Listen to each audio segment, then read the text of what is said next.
Em 2014, Débora Ferraz surpreendeu o mundo literário com um romance muito denso, muito intenso, ganhador do Prêmio Sesc de Literatura. Ela volta à literatura com uma força muito grande também nos contos e surpreende novamente porque ela traz aquele aspecto do conto como um soco no estômago, algo que surpreende e desafia o leitor. Ogivas, seu livro de contos, tem essa capacidade, não só de surpreender, como de instigar ao leitor.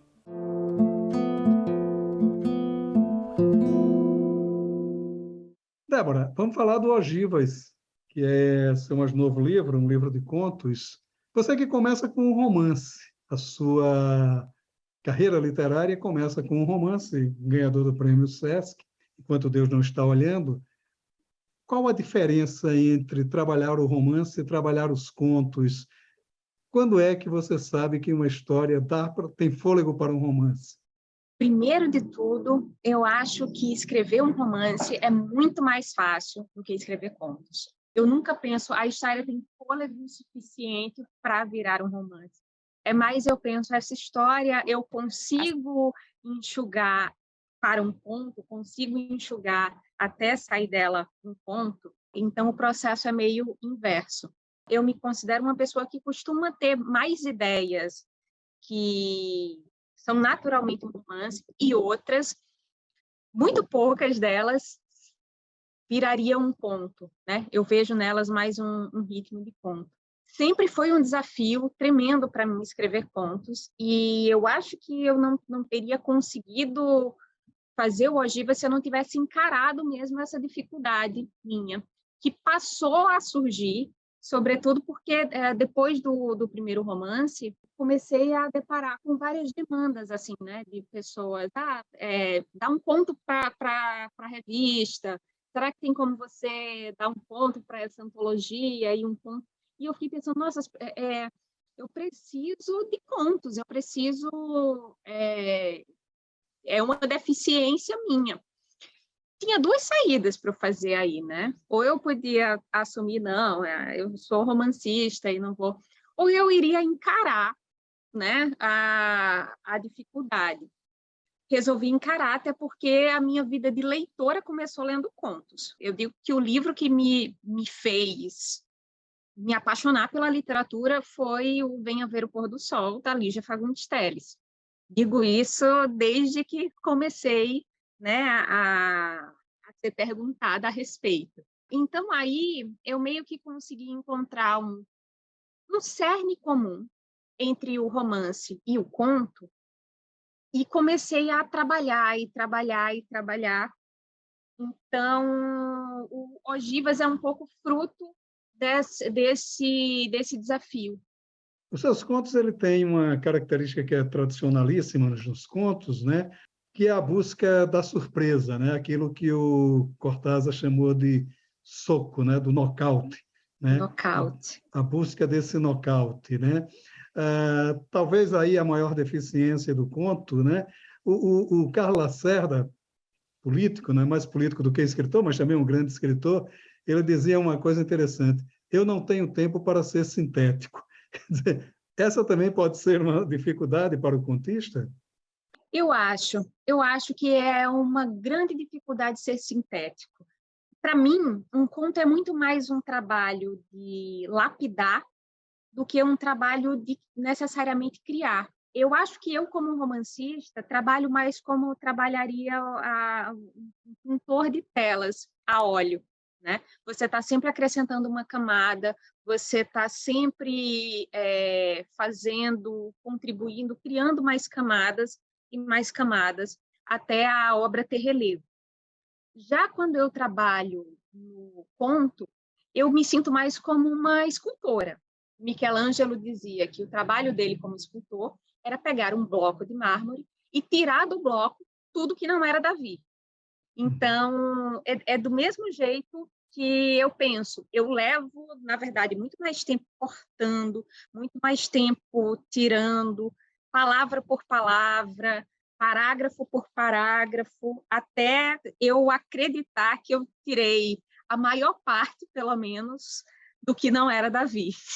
Um aspecto curioso também nos seus contos é que eles são, assim, são dramas extremamente modernos, né? Quer dizer, é a sociedade moderna que você retrata nos seus contos. Mas, curiosamente, ela está muito arraigada ao passado, né? É muito presa a dramas passadistas, a certos preconceitos que, curiosamente, a gente achava que tinham sido superados. E você, de certa forma, denuncia nos seus contos que não.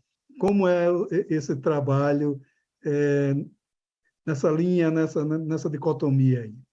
Isso é interessante, porque o livro ele foi composto de maneira muito natural, muito orgânica para mim. Eu não setei exatamente, vou escrever um livro de contos. Eu fui escrevendo contos, né?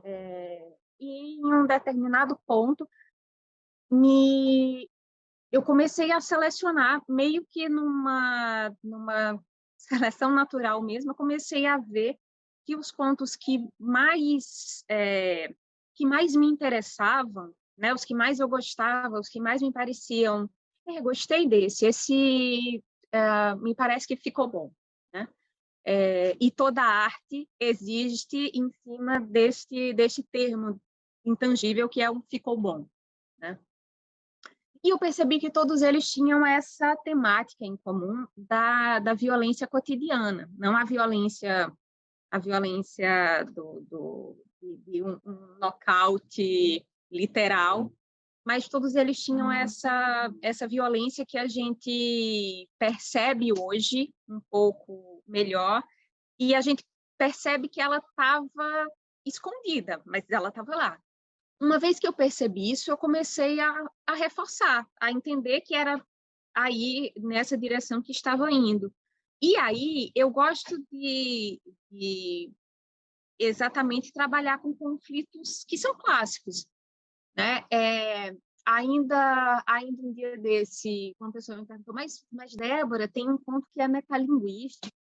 Você é uma pessoa que gosta de contos metalinguísticos?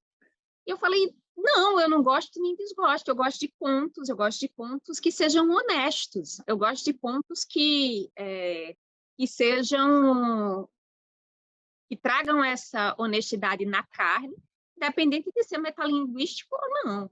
Então, foi um pouco por aí que eu comecei a buscar esses temas. Eu acho que é um pouco a porção que a gente tem como escritor e, ao mesmo tempo que está olhando para o agora, está olhando para trás, está olhando para frente e está, né, fazendo uma interrogação.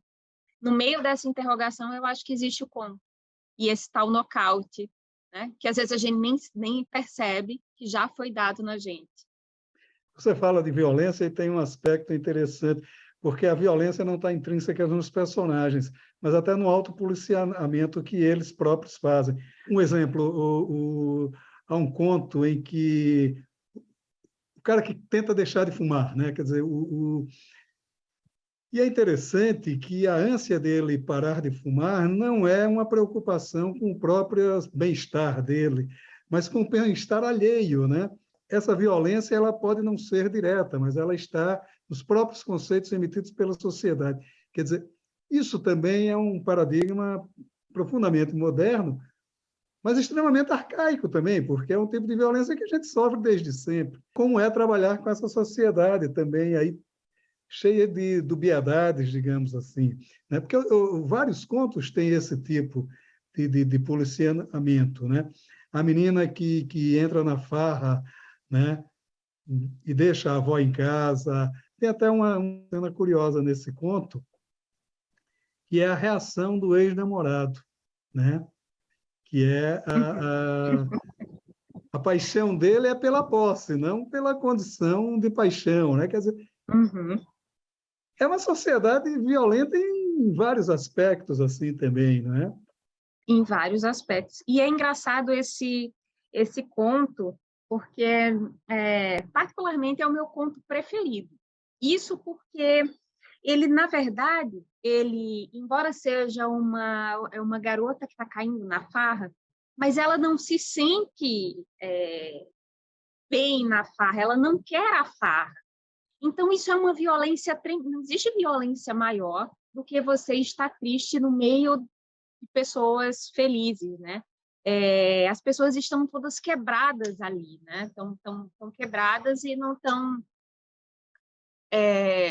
Imagina que terrível seria você sair de um momento difícil e você querer chorar, e você se vê no set de um filme pornô, né? Foi mais ou menos essa relação que eu fiz. Poxa, qual seria o pior lugar para estar triste, com medo de perder uma avó e tudo mais? Ela saiu de casa procurando um remédio para a avó, né? Ela saiu de casa, a amiga dela tinha remédio para tudo, né? Saiu para encontrar com a amiga, para pegar remédio para a avó, só que a amiga meio que desviou aí o caminho. Você vê que ela é muito passiva, né? Ela vai na onda da amiga e ela se vê nessa situação que, para mim, não sei, quando me perguntam de onde veio a ideia para isso, eu só tenho uma imagem muito primitiva de uma vez que eu me perdi dos meus pais no carnaval, né? E fiquei, eu criança, sozinha, e fiquei assim, né, enlouquecida, odiava carnaval quando eu era criança, e chorando e querendo ir para casa e querendo meus pais, e todo mundo pulando, e todo mundo bêbado, e todo mundo né, fazendo... Então, para mim, eu acho que esse é um ponto muito doído, muito violento, né? E que, para mim, interessa bastante. Você percebe que os contos eles dialogam, né? E me parece que isso é um princípio, pelo menos na minha visão de leitor. Eu acho que o livro de contos ele se completa quando os contos, de alguma forma ou de outra, dialogam, né? E você percebe isso, esse diálogo entre os contos no Ogivas, e, de certa forma, isso foi intencional? Como é que nasce esse diálogo? Eu acho que eu me lembro de uma atividade de escola que consistia mais ou menos no seguinte: a professora pedia para a gente fechar os olhos e começar a rabiscar a esmo. E uma vez que depois ela pedia para a gente abrir os olhos e, com base no que estava ali, a gente completava. O que a gente inconscientemente fez? Às vezes você fez alguns traços e olha assim e diz: poxa, é uma vaca, né? É um desenho de uma vaca. E aí a gente completa, faz a vaca. Eu percebi, né? A minha vaca, no caso, eu percebi que esse conto ele tinha pares, né? E isso me lembrou quando eu comecei a ver esse personagem ele tem duas etapas para se completar. Esse conto não está completo. Quer dizer, está completo, mas tem uma outra face dele, como se fosse num multiverso. E eu comecei, a partir daí, a arquitetar mesmo o livro, mais ou menos do jeito como eu enxergo um arco ogival, né? Ele tem dois alicerces e depois ele vai confluindo para um meio, né? O que, para mim, foi uma grata surpresa e foi um trabalho que eu fiz com um espanto muito obstinado e muito prazeroso, porque essa ideia do arco ogival, eu tenho um interesse em história da arte. Eu sempre achei a coisa do arco ogival um negócio maravilhoso, porque ele é, ao mesmo tempo que ele é uma saída de beleza e é uma saída estética, ele é também a solução para um problema, ele é também uma revolução para a arquitetura, ele é um conhecimento. Então, tem, né, aquela frase em latim que, para mim, é o norte da criação que eu tento fazer, que é ars sine essentia nihil est, né? Ou seja, arte sem conhecimento, sem saber, sem um propósito é nula, é uma arte vazia. quando tudo isso se juntou, né, com a ideia da violência e de como tem um dos contos que ele é justamente sobre uma bala, né? Ele é sobre uma bala que atinge, uma bala perdida que atinge uma menina. Então, toda essa arquitetura, ela também... Por que que a bala viaja no espaço? Porque ela tem aquele formato, né? Porque a bala que não tem intenção, que não tem motivo, por que a bala consegue matar uma menina que está cheia de sonhos, está cheia de vida, que não quer morrer? Por que que a bala consegue, sem nem querer, sem nem ter vontade? Né? Então, essas coisas para mim, é como se eu me revelassem uma face do mundo que eu não conheço até o momento que eu escrevo. E assim o livro foi se montando. E há uma coisa interessante, que são os vários narradores, né? Porque a maior parte dos contos é escrito em primeira pessoa, mas não necessariamente essa primeira pessoa é o personagem, né? O narrador ele é o mais diverso possível, e ele trabalha com as mais diversas linguagens possíveis ou sotaques possíveis, numa diversidade interessante, né? Como se cada conto exigisse um narrador próprio. Quer dizer, também como é que foi essa arquitetura, essa forma de se trabalhar esses textos? Curiosamente também, né? Tudo nesse livro foi muito curioso para mim. Eu acredito que cada conto tem um formato ideal, né? Nós chegamos nesse formato ideal? Não. A gente só tenta atingir, chegar lá o mais próximo possível. A gente mira no ideal, dá no que dá, né? Mas eu, quando penso no conto, eu penso na ideia várias vezes, eu tento escrever de uma forma, não vai, tento outra, não vai. Eu realmente eu trabalho e retrabalho bastante os contos até eu entender qual é a forma certa de contar cada coisa. Talvez a grande exceção tenha sido justamente o conto no fim, né? Que ele foi, na verdade, um conto... Eu sou muito grata a quem me pediu, que foi o Tiago Correia, da Vaca Tussa, e ele pediu um conto que se passasse no futuro. E aí me veio esse conto, e depois eu deixei o conto lá, pensei, não, não tá bom. E depois eu comecei a mexer no conto, e mexi tanto que ele virou uma outra versão. Daí eu fiquei pensando, poxa, eu fiz o mesmo conto em duas vezes. Sem conseguir decidir, mandei a bomba para ele, né? Chutei a bola para ele. Disse, olha, eu fiz esses dois, né? É a mesma coisa, né? É a mesma história. Mas então, e aí tu resolve o que é que tu quer usar, né? Ele me retornou dizendo que não achava que era o mesmo conto, que eram dois contos completamente diferentes. E que ele até conseguia imaginar um deles abrindo um livro e o outro terminando o livro. Essa ideia, assim, guardei no coração e recuperei no momento de construir o livro, né? Só até falei para ele, né?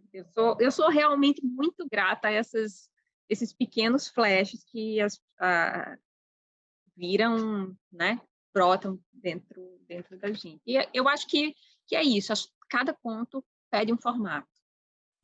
Agora, é interessante o seguinte, você fez um doutorado em escrita criativa. Até que ponto isso é fundamental? Até que ponto isso foi importante para a sua escrita, para o seu trabalho de escritora?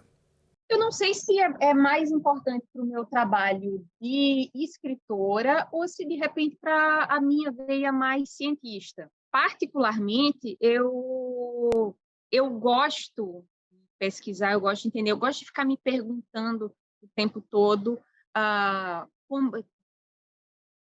Sabe criança que gosta de abrir o brinquedo para ver como ele funciona? Então, para mim, isso é uma coisa mágica, que eu possa abrir a narrativa e descosturar e pensar isso. Será que isso funciona assim? Será que isso é desse outro jeito? Cresci numa família que não era de literatos, né? Meus pais minha mãe comerciante, meu pai bancário. Não tinham muito o tempo para o luxo de ler e tudo mais, muito embora achassem muito bonito as pessoas que leem, que escrevem. Então, quando eu me apaixonei pela literatura e resolvi que eu queria fazer literatura, eu não tinha também formas de aprender como isso se fazia. E, na verdade, como isso aconteceu também muito cedo, eu também não ia ter ninguém que me levasse a sério. Eu tinha lá para os meus 12 anos, né? E aí a minha mãe me falou que quando ela era criança ela queria aprender a costurar, mas a mãe dela não queria que ela aprendesse a costurar, não queria ensinar. Então ela começou a pegar as roupas dela, descosturar, né, todas elas e ver, né, como é que era feito. Ela grudava com fita crepe, né, para depois ir aprendendo sozinha a fazer. Para mim foi a mesma coisa. Quando eu tinha lá para os meus 15 anos, eu me lembro, eu acho que ainda tem algumas edições, os contos do Rubem Fonseca, um romance do Rubem Fonseca chamado Vastas Emoções e Pensamentos Imperfeitos. Primeiro eu lia com interesse na história, depois eu voltava lá e me perguntava por que eu gostei desse? O que é que esse tem que me faz gostar que nesse outro não tem? Então, para mim, é um grande prazer, né? Ver a narrativa, a arte, o verso, o reverso, pensar como seria, e eu acho que nisso a escrita criativa foi maravilhosa. Sem falar que eu tive a oportunidade de ter muitas pessoas também apaixonadas por literatura, também apaixonadas pela escrita, com quem você pode passar uma tarde conversando sobre problemas de pessoas imaginárias, né, que eram os nossos personagens. Isso é um privilégio tremendo. O mestre, né, Luiz Antônio de Assis Brasil, que não tem nem o que falar. O que ele traz de bagagem de uma pessoa realmente comprometida com a arte, acima de tudo, isso acaba virando um ensinamento que, embora não esteja exatamente nas disciplinas, está no ato de ter feito parte dessa etapa, né? Dessa formação. E ele é fantástico. É a primeira coisa que eu leio no rascunho quando eu recebo é a coluna dele, né? Que eu assim, um hábito, né? E a partir de agora, né? Quer dizer, o que é que você está... Está sempre escrevendo, né? Não adianta. O escritor está sempre escrevendo, né? Aquela condenação danada, né? Quer dizer, o que é que você está fazendo, o que é que você está trabalhando, enfim, como é que está esse seu processo hoje? Eu estou com um livro para sair pela editora DBA, né, que é a editora do Antônio Chechenesky. Estamos aí nessa fase de edição. Esse romance, ele flerta um pouco com... Eu acho que ele flerta com uma espécie de terror. O nome dele está temporariamente como O Sombrio Coração da Inocência. E esse livro foi escrito enquanto eu acompanhava o meu marido, Tiago Germano, numa cidade que ela é a cidade da literatura pela Unesco, que é uma cidadezinha pequenininha chamada Norwich, na Inglaterra. Todo aquele clima gótico da cidade, a cidade, né, é cheia de catedrais góticas. Eu acho que despertou esse senso gótico em mim, né? Esse livro está previsto para sair ano que vem. E, fora isso, também sempre trabalhando em outros contos e e tudo mais, trabalhando também nas obras de outras pessoas, né? Porque eu comecei a fazer trabalhos de mentorias, de tutorias. Eu digo sempre que, antes de tudo, né, muito antes de eu ser escritora, eu sou leitora. Tem que ser essa ordem, né? Então, tem me interessado muito esse processo de descobrir outros autores, estimular outros pontos de vista, outras caras, ter mais livros, né? Nascendo, porque eu estou aqui para lê-los. Que ótimo. Débora, muito obrigado pela sua participação aqui no Leituras. Foi uma conversa ótima. Muito obrigado. Eu que agradeço.